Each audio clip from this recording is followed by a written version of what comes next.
president Narok County, na kama vijana wa Narok County najua wewe pia ni mmoja wetu, unaishi hapa tu karibu Kilgoris, huko na boma hapa Narok, na sisi kama vijana wa Narok County tunaomba kwa sababu umekaribia na wewe ni jirani, kwa Kimaasai tunasemanga kuna ile nyama ya jirani, na hata sisi kama vijana wa Narok County tunaomba nyama ya jirani.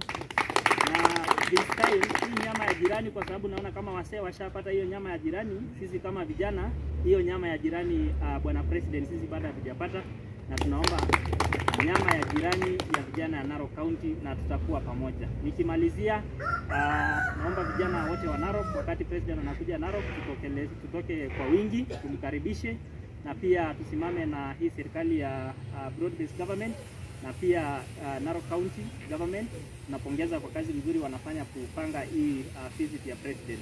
La mwisho ore le mwisho na gayu wakana na rishada ajore rongar na, and especially in what you are doing in every part of this country.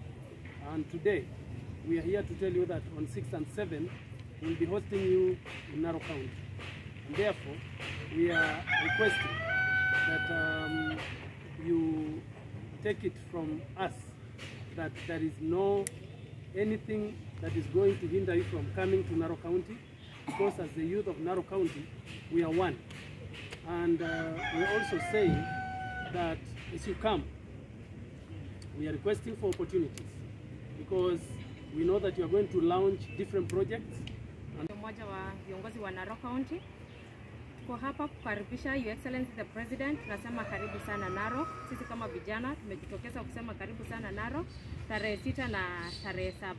Your Excellency the President, sisi tunaomba serikali ni ya broad based government, na sisi kama vijana wa Narok County bado hatujakuwa ndani ya serikali. Kwa hivyo tunaomba kwa unyenyekevu pia utukumbuke kwa serikali lako.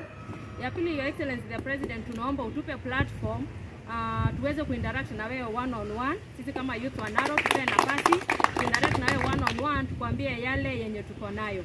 Kwa hayo mengi na machache nimesema ni asante na karibu sana Narok County, na asante kwa kutukumbuka. Kutoka Narok South. Leo hii tuko hapa kwa niaba ya vijana wote wa Narok County, county ambayo iko na vijana mwata 1500. Kwa hivyo kama viongozi ambao tuko leo hapa kukaribisha Rais mtukufu Bwana William Ruto kuja Narok, na sisi kama vijana tunafurahia sana kwa ile uwepo ambao amesema yeye mwenyewe atakuja katika miradi ya Narok katika sub county zote 6. Na kwa hiyo mimi ningependa kuongelea program ya vijana, program ambayo inapaswa ni kuinua vijana katika kaunti hii. Na mimi ningependa kuongelea zile ministry mbili ambazo ziko under mambo ya kuinua vijana, Ministry ya Sports na Youth Affairs. Na